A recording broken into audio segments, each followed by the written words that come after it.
sæl og blessuð og velkomin til stundarinnar hér í kvöld. Heyrist ekki í mér? Jú.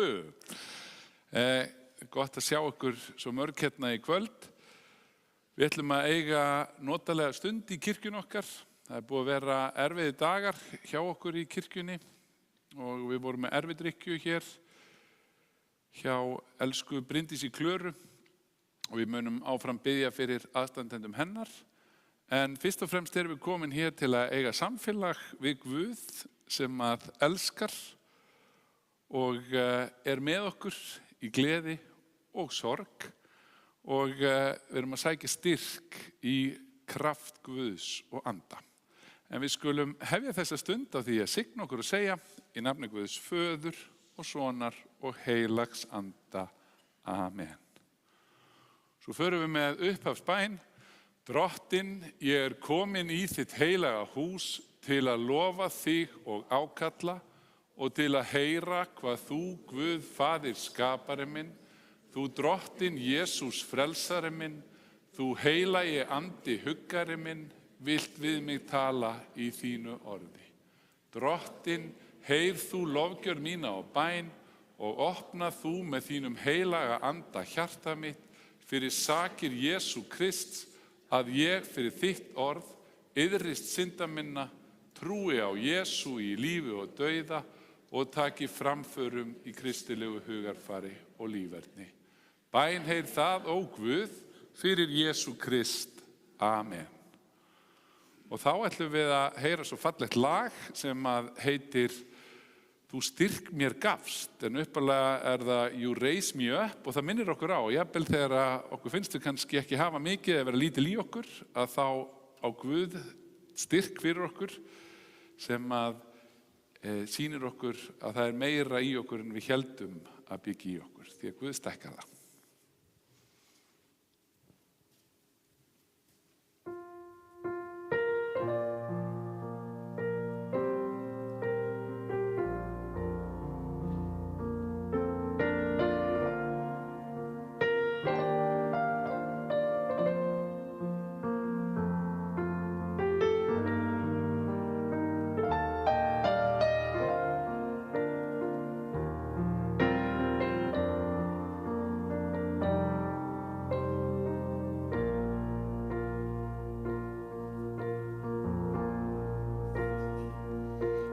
Sorgið finn og sálin niður dregin, syrtir af og hjartað byrðar ber. Þá býð ég þín og hljóða bæn þér sendir, spyrtist þú og dvelur hér hjá mér.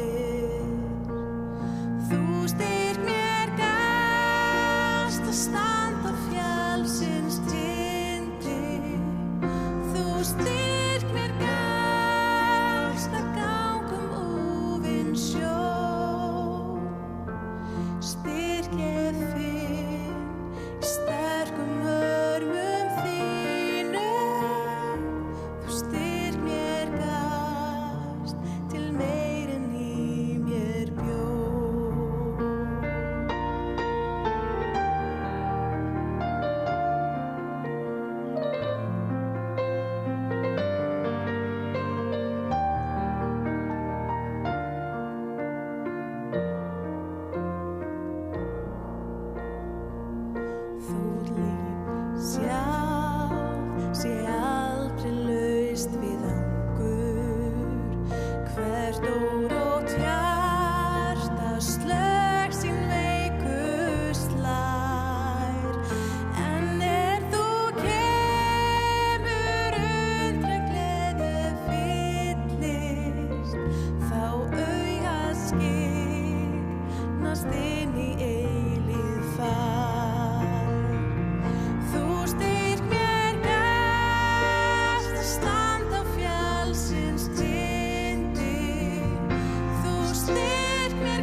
sterkum örmum þínum. Þú styrk mér gafst til meir en í mér bjó.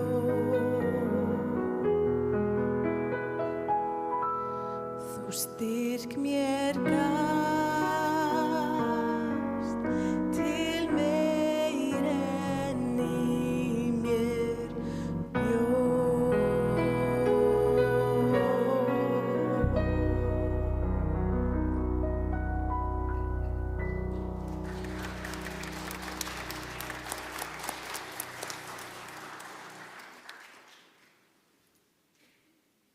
Drottinn, miskunna þú oss.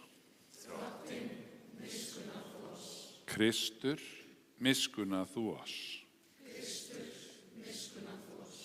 Drottinn, miskunna þú oss. Dýr sé Guði í upphæðum og velþóknun yfir mönnunum. Og við stöndum áfram og syngjum dýrðarsönginn.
Þá fáum við okkur sæti.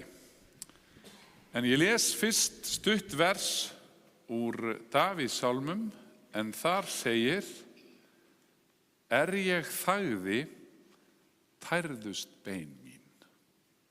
Ég þagði, tærðust bein mín. Þannig hljóðar hið heilaga orð. Svo les ég næst úr Rómverjabréfinu, en þar stendur: lát ekki hið illa sigra þig, heldur sigra þú illt með góðu. Þannig hljóðar hið heilaga orð. Og áður en við fáum næsta lag, þá ætlum við að fá smá kynningu hérna, af því að nú að fara að hefjast hjá okkur alfanámskeið sem að margir hafa sótt hérna í Lindakirkju. Við erum þetta frá upphafi safnaðarins og það hún Katrín Elísa Bernhöft sem ætlar að koma hérna eins upp og segja okkur frá námskeiðinu og kynningakvöldinu sem verður 25. september. Katrín, gjörðu svo vel.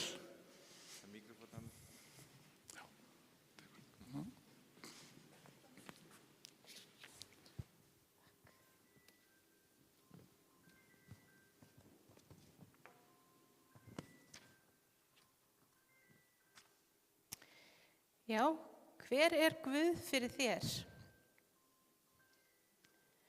Góða kvöldið, ég heiti Katrín, eins og Guðni var að segja, og tilheyri söfnuðinum hérna í Lindakirkju. Og ég fekk þann heiður í kvöld að segja ykkur smá frá alfanámskeiðinu. Og ég fór að hugsa, hvernig get ég sagt frá alfanámskeiðinu í einni setningu? Og þá datt mér í hug að alfa er samverustund með öðru fólki, þar sem við erum að njóta tímans saman, borða góðan mat, hlusta á fyrirlestur og velta fyrir okkur ýmsum spurningum. Eins og þessari: hver er Guð fyrir þér? Eða hvað er trú fyrir mér? Eða hver er tilgangur lífsins? Eða hvaða hlutverk hefur Guð í daglegu lífi fólks? Ég get sagt ykkur að ég ólst upp í ég get sagt mjög trúaðri fjölskyldu. Í föðurfjölskyldunni minni var amma mín fyrsta konan til þess að ljúka guðfræði við Háskóla Íslands. Og pabbi minn sagði alltaf að hann hefði fengið guðfræði og trúna á Guð með móðmjólkinni og eiginlega get ég alveg sagt það sama. Og móðurfjölskylda mín ættuð frá Bandaríkjunum, þannig að það voru allir kaþólskir móðurfjölskyldu minnar megin. Og þess vegna voru við systkinin alin upp við kaþólska siði og í kaþólskri trú. Og þá voru við líka send í Landakotsskóla, sem var svona strangur kaþólskur skóli. Og ég veit ekki hvort að þið viti það hérna inni, en þeir sem voru í Landakotsskóla á tímum sem ég var í skólanum upplifðu trúlega allir að einhverju leyti andlegt og líkamlegt ofbeldi. Og ég þurfti svolítið að fara í gegnum tímabil þar sem að ég þurfti að slíta í sundur starfsfólk kirkjunnar og trúna mína á Guð. Og líka í minni barnæsku þá fékk ég að fara í Ölver, svolítið gaman að segja fyrir þau líka, og tók þátt í starfi KFM og KFK og það var allt öðruvísi trú og allt öðruvísi Guð þar heldur en svona það sem ég fekk að kynnast hinum megin. Og síðan liðu árin og ég varð móðir og þegar kom að því að ferma strákana mína þá tók ég ákvörðun að færa okkur úr kaþólsku söfnuðinum og hinga yfir í Lindakirkju. Og það hefur verið mjög mikið gæfuspor fyrir okkur og ég er mjög þakklát fyrir það. En þegar ég var unglingur þá man ég eftir tímabili þar sem foreldrar mínir fóru á svona alfanámskeið. Og það var einhver undursamleg breyting á þeim og ég hugsaði að mig langaði líka til að fara á svona alfanámskeið. En það tók mig yfir 20 ár að taka skrefin og ég tók þátt hérna á alfanámskeiði, þið sjá ég byrja bara strax að brosa, að ég tók þátt í alfanámskeiðinu hérna í Lindakirkju síðasta vetur. Og ég var alveg ótrúlega upprifin og þakklát. Og alfanámskeið verður sem sagt haldið hérna í Lindakirkju. Við byrjum miðvikudagskvöldi 25. september á kynningafundi, eða svona kynningakvöldi. Og þetta er frá 6 til 8. Og það er rosalega góð matur. Þannig að ef hitt heillar ykkur ekki þá allavega er mjög gott að borða.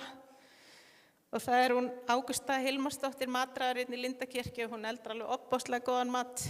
Ég get alveg lofað ykkur því, þið getið prófað að koma á kynningakvöldi. Og já, ég var að hugsa líka, hvað tók ég út úr þessu, hvað get ég sagt ég hafi tekið út úr þessu.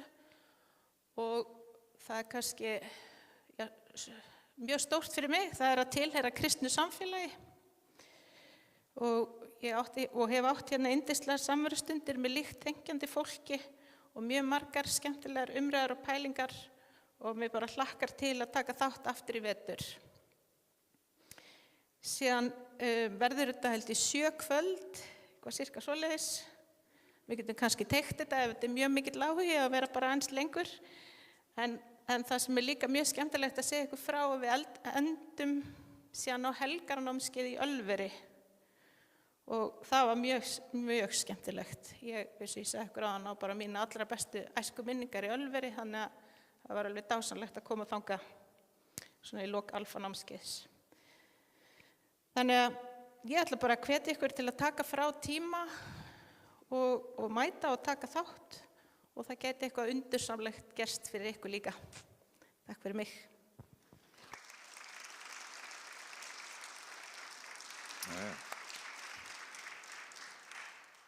Alfanámskeiðin eru frábær. Ég fekk nú þegar ég var að vinna í Fíladelfíu að spila þá var alltaf kóraæfing á þriðjudagskvöldum. Þegar var alfanámskeiðin og þá stukku alltaf niður eftir matinn og sungum alltaf nokkur lög fyrir munið eftir því. Því það var nú einhverju voru hérna, Kitty var með mér hérna og fleiri.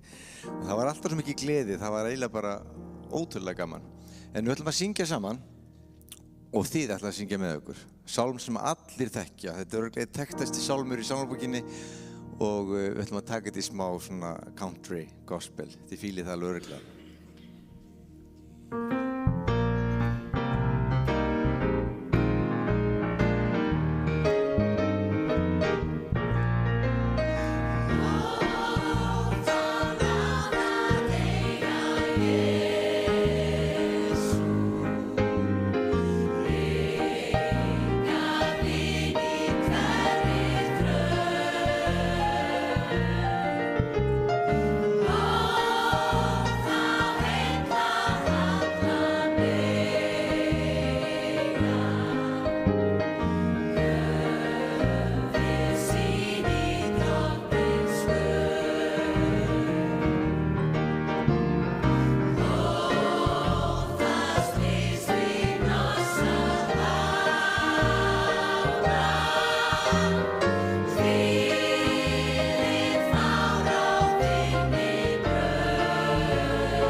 Þá bið ég ykkur sem er auðvelt með að rísa og sætum við heyrum heilagt Guðspjall sem skrifað hefur Guðspjallamaðurinn Jóhannes.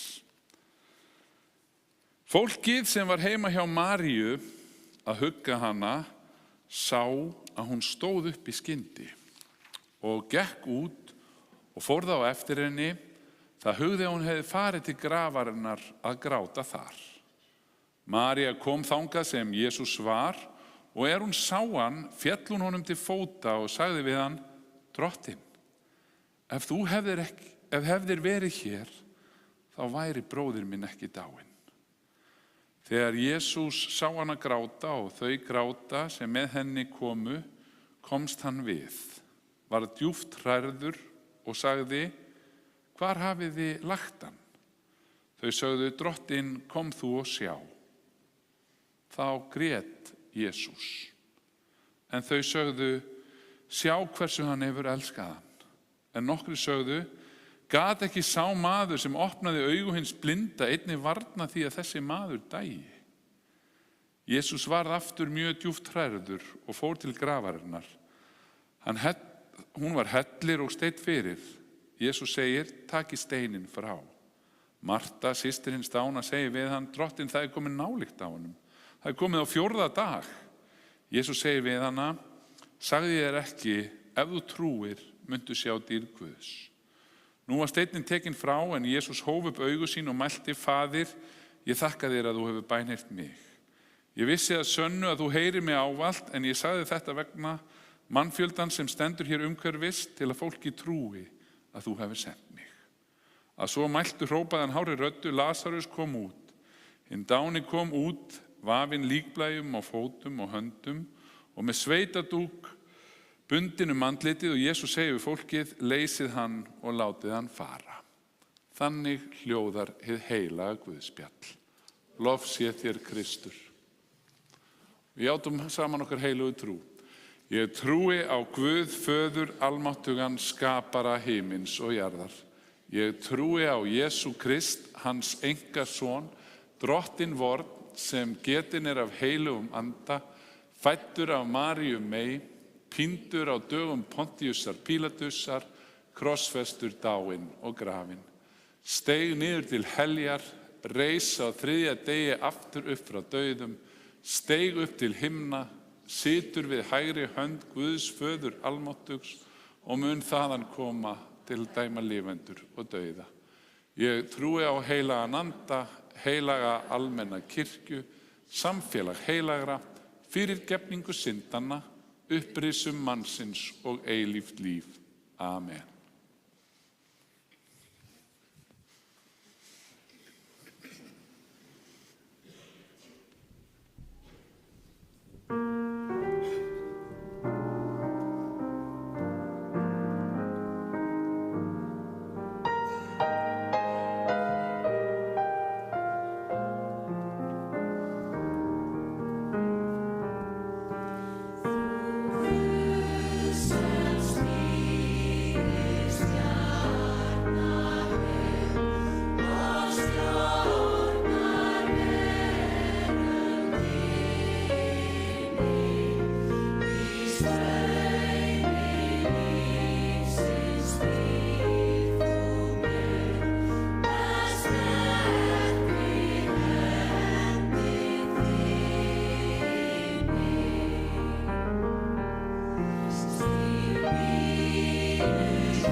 Þetta er svo ótrúlega fallegu sálmur og minnir okkur á hlutverk okkar hér á jörð og ég man einu sinni var ég staddur hérna í Boðaþingi og það var kona sem vissi nátt ekki langt eftir sem að bað að prestur kæmi og sagði getur ekki lesið eitthvað gott, sagði hún og mér kom þetta fyrst í hug og hún fekk svona eiginlega smá tár í auga og sagði takk fyrir. Ég bjó í Stykkishólmi sem barn og nunnurnar þær sungið alltaf, eða lét okkur syngið í sunnudagaskólanum. Væri nú ekki heimurinn miklu betri ef allir reyndu að fara eftir þessum texta. Og þessi texti var líka nú í erfiðri viku og erfiðum dögum, foreldrum Bryndísar Klöru, huggun og þau notuðu þetta í minningagrein sem þau skrifuðu, vers, bæða því það fannst þeim líða dóttur sinni, en líka bara í aðstæðum sem eru myrkur, þá var eina ljósi sem við getum fundið að reyna að halla okkur að kærleikanum og halda áfram á þeirri braut. Og nú fengum við hennan texta, af því að við ráðum ekkert hvaða textar eru, það kom akkurat textin Jesú og þegar Jesús grætur.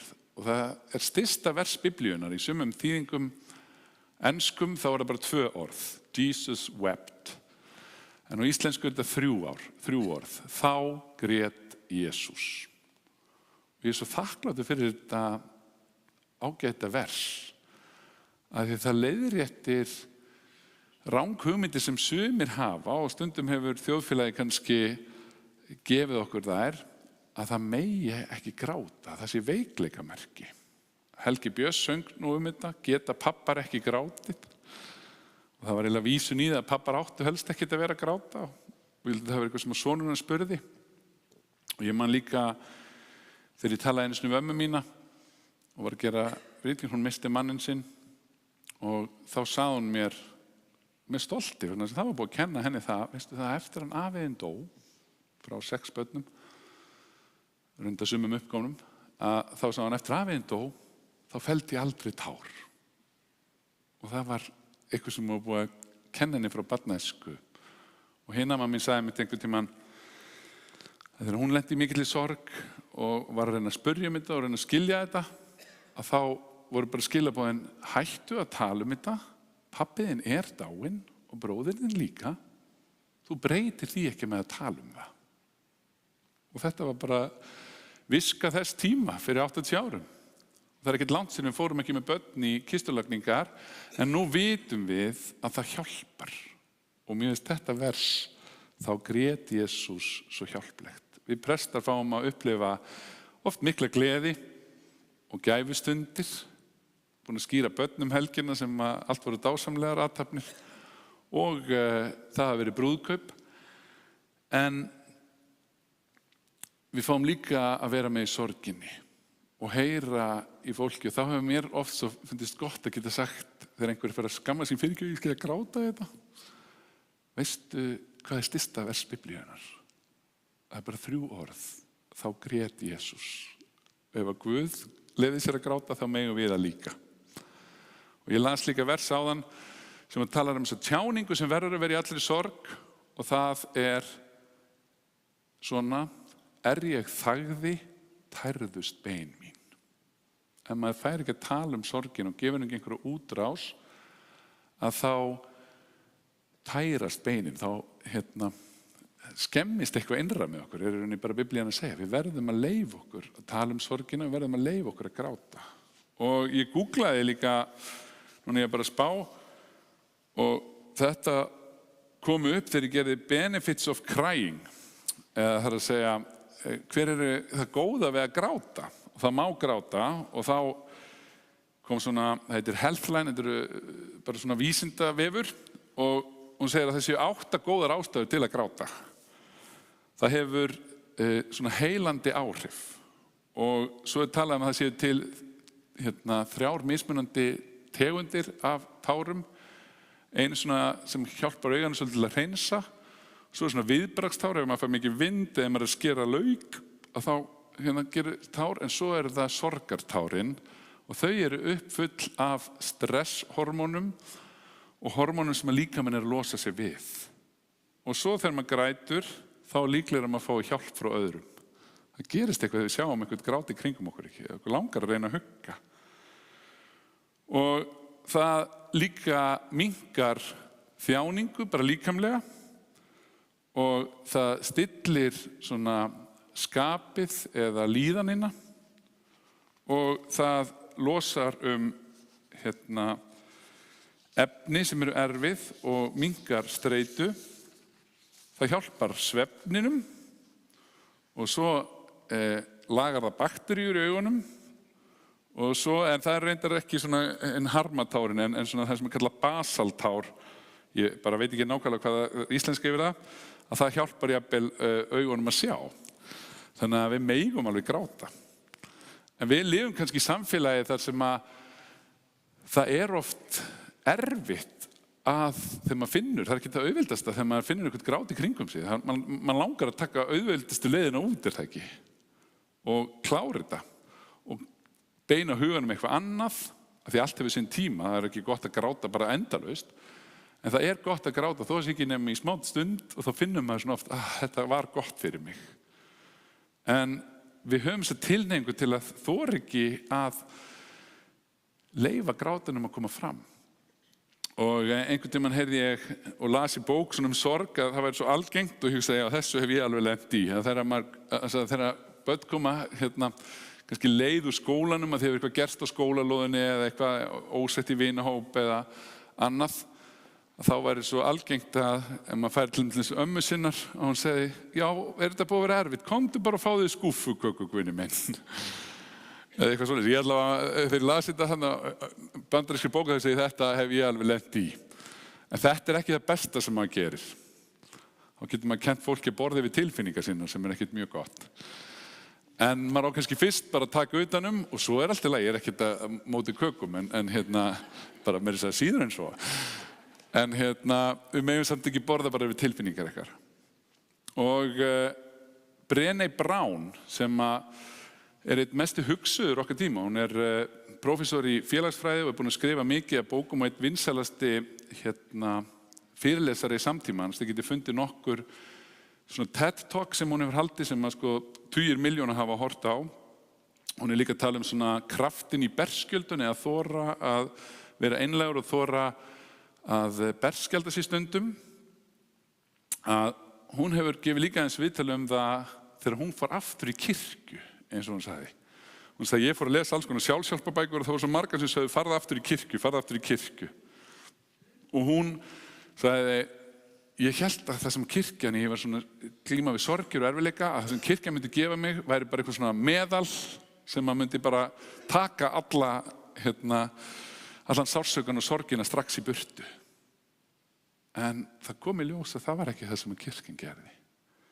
Kirkjan, og við vitnum í þetta þegar við skrifum pistil í Lindakirkju, og sagði kirkjan kom í ljós að það var miklu frekar eins og ljósmóðir. Ljósmóðir sem stóð með mér í erfiðleikunum og hélt fast í höndina mér og sagði ýttu, haltu áfram. Og það það sem að sorg getur hjálpað okkur og kirkjan getur hjálpað okkur þegar að búa til meiningu úr sorginni. Jafnvel því sem að við eigum ekki þurfa að sætta okkur við og getum ekki sætt okkur við, að við náum að breyta því í einhverja merkingu. Að það fæðist eitthvað fallegt fram og það það sem að þjóðin hefur svolítið tekið út úr þessu ofboðslega erfiða máli hvað foreldrarnir að senda falleg skilaboð. Við verðum samt að láta þetta verða til þess að eina vopnið í íslensku samfélagi verði kærleikurinn. Og það passar við versi sem ég las áðan sem svo fallegt. Láta ekki hið illa yfirbuga þig. Það var í gömlu þýðinguna, það sagt núna, láta ekki hið illa sigra þig, heldur sigraðu illt með góðu. Þess vegna svo mikil huggun í þessum sem vorum að syngja áðan.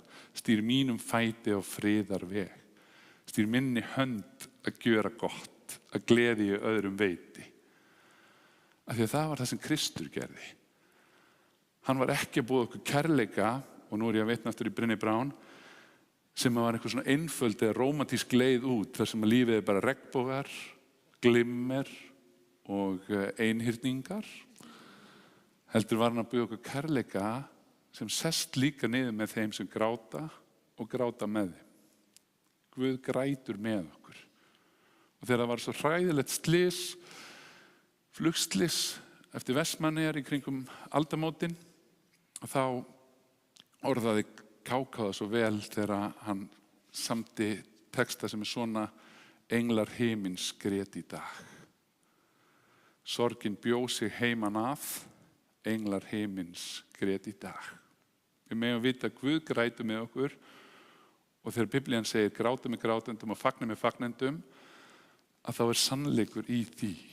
Að því við þurfum kirkju sem bara fólk eins og þið sem komið hérna saman í kvöld, sem vilji vera með fólki og hjálpa því í gegnum erfiðleika. Það gerði Kristur. Hann fór líka og gaf þeim að borða sem enginn annar vildi borða. Hann sá líka þau sem að aðrir höfðu smánað, eða gert lítið úr, eða töldu ekki gildi þjóðfélagsþegna. Það kærleikurinn sem Kristur kom til að boða okkur.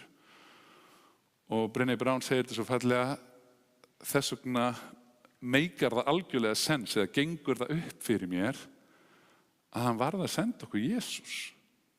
Vegna þess, ef þú ætla bara að útskýra hvað kærleikurinn það allt annað en að gefa sýnidæmi það og að sjá að kærleikurinn má líka gráta og þarf að gráta. Það það sem að textinn gefur okkur. En auðvitað þetta líka texti kraftaverk sem gefðist, sem við höfum öll vilja að gæti gerst í tilfelli þeirra sorgar sem að þjóðinu núna þjökuð af. En gleymum því ekki að öll kraftaverk Krists nema eitt voru tímabundin. Einhverju fengur lækningu í einhver tíma, en líkaminn gaf svo endanum. Stóra kraftaverkið Kristur sem gaf sjálfan sig og opnaði þannig leið inn í himinin. Upprisa hann endanlega stóra kraftaverkið sem opnar okkur leiðina, þannig að við getum sungið stýr mínu fari heilu heim í höfn á friðarlandi, þar mig í þinni gæslu geim, ó Guð minn allsvaldandi.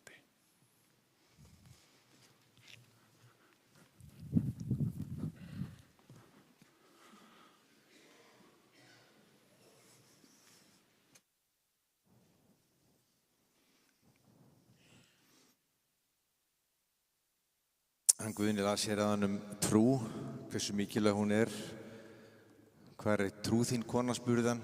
Jesú spurði Mörtu. Oft þá skortur okkur trú, við erum ekki alltaf tilbúin að trúa öllu sem við þurfum á því að halda, þá kannski bregst hún, en við þurfum að eiga að hafa trú. Og við ætlum að syngja hérna lag sem heitir Ég og trú.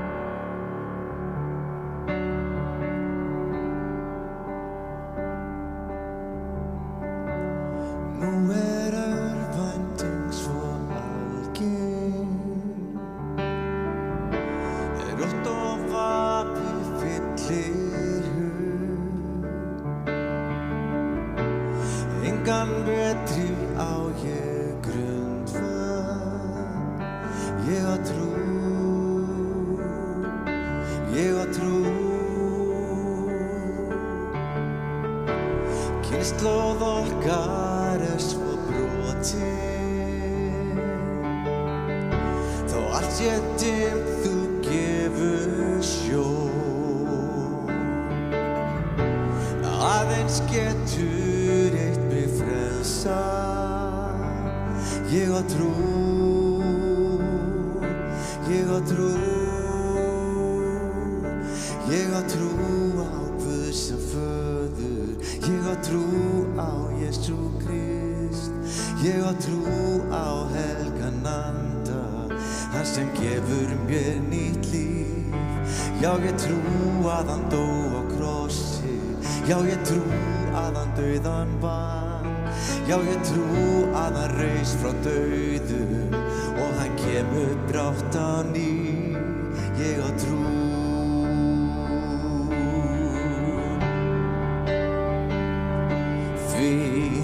sé mín trú bara söngur,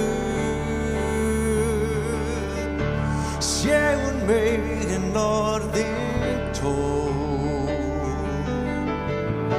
og sæki af mér eymd og freisting. Ég á trú, ég á trú, ég á trú á Guð sem föður, ég á trú á Jesú Krist, ég á trú á helgan anda, hann sem gefur mér nýtt líf. Ég trú að hann dó á krossi, ég trú að hann dauðan vann, ég trú að hann reis frá dauðum og hann kemur brátt á ný. Til finna stendur í salinn meðal okkar hér í Þjóðveldi. Við segjum frá þetta verk. Ég á trú, ég á trú, látið heljar enga sigra, því að opna hefur Guðinn leið og hann berst í nátt að leik til leik. Ég á trú, ég á trú, ég á trú á Guð sem föður, ég á trú á Jesú Krist, ég á trú á helgan anda, hann sem gefur mér nýtt líf. Ég trú að hann dó á krossi, ég trú að hann dauðan vann, ég trú að hann reis frá dauðum og hann kemur brátt á ný. Hann kemur brátt á ný. Ég á trú, ég á trú.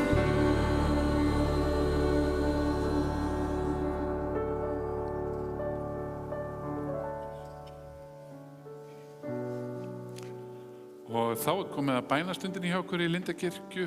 Mörg ykkar þekki hvernig við gerum þetta. Það er hægt að sitja bara og biðja frá sínu sæti. Það má líka standa upp og kveikja á kerti hérna við bænaaltarið eða skrifa niður. Það er alltaf á 50-dagsmorgnum klukkan 9 sem trúfastur hópur kemur saman og það er hægt að bætast í þann hóp, bænastundahópinn á mánudögum klukkan 9. Nei, á 50-dagsmorgnum klukkan 9. Og þar er tekið við og lesin upp bænarefnin sem að hér berast. Þannig að ef það er eitthvað sem þið viljið þakka fyrir, eitthvað sem þið hafið áhyggjur af, eitthvað málefni eða mannesku sem að þið þekkið, fólki ykkar lífi sem þið viljið sérstaklega biðja fyrir, skrifið þá niður bænarefni. Það má líka senda þeir sem eru að fylgjast með í streymi á lindakirkja@lindakirkja.is. En nú fer bænastundin í gang og meðan syngjum við saman í bljúgri bæn. Tökum þátt í bænastundinni. Ég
þökkum við fyrir að fáum að koma hér saman í kirkju þinni og biðja til þín. Þú þekkir áhyggjur okkar, þú veist hvað það sem að plagar og hvað við höfum áhyggjur af. Og þessari stundu felum við þér allt sem að á huga okkar sækir.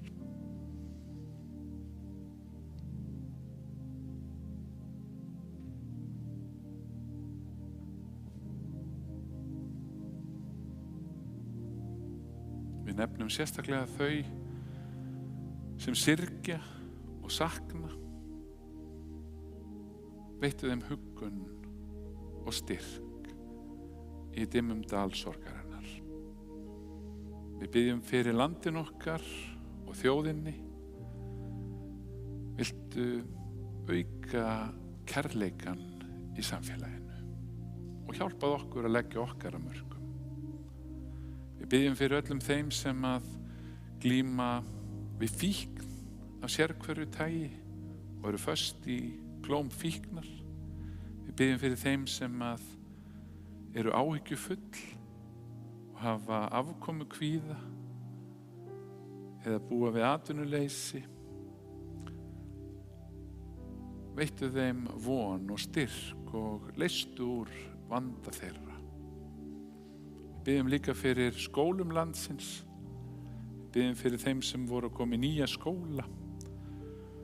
Gefðu að allir finni einhvern til að vera með í útivistinni og öllum líði vel. Við biðjum fyrir stríðsátökum, þeim sem búa við ófrið, auktu frið í heiminum. Og allt sem á hjart okkar hvílir felum við í bæninni sem þú kendir og segjum: Faðir vor, þú sem ert á himnum, helgist þitt nafn, tilkomi þitt ríki, verði þinn vilji svo á jörðu sem á himni.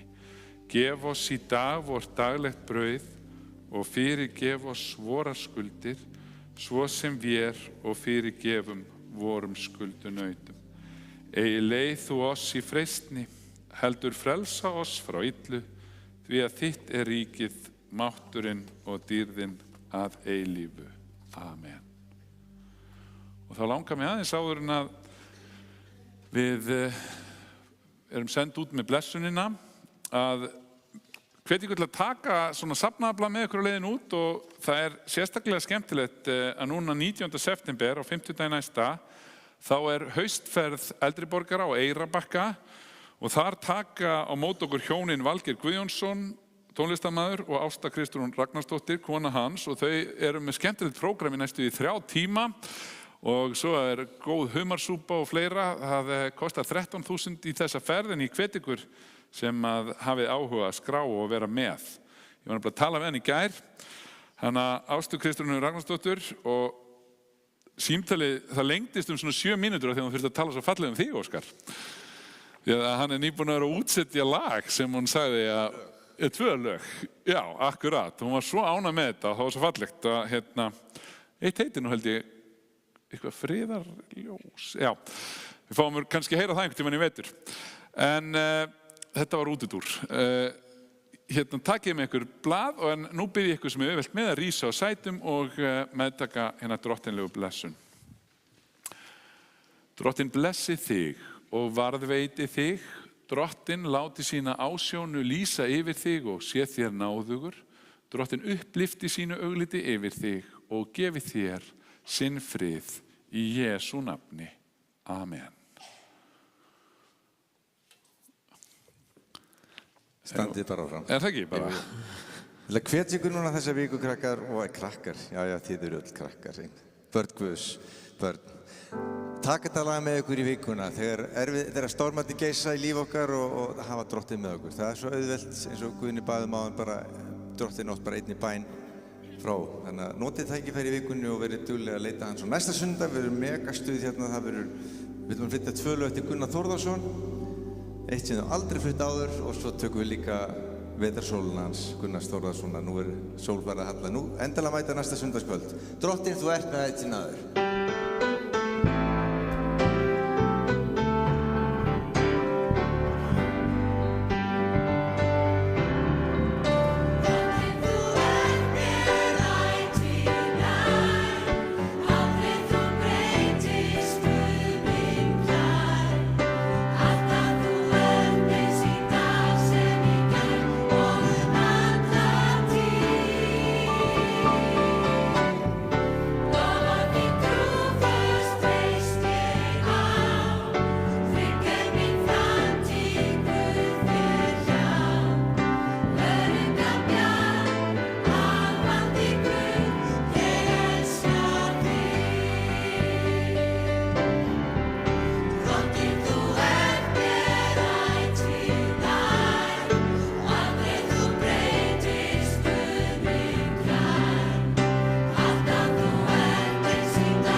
Förum í friði Guðs og þjónum Drottni með gleði.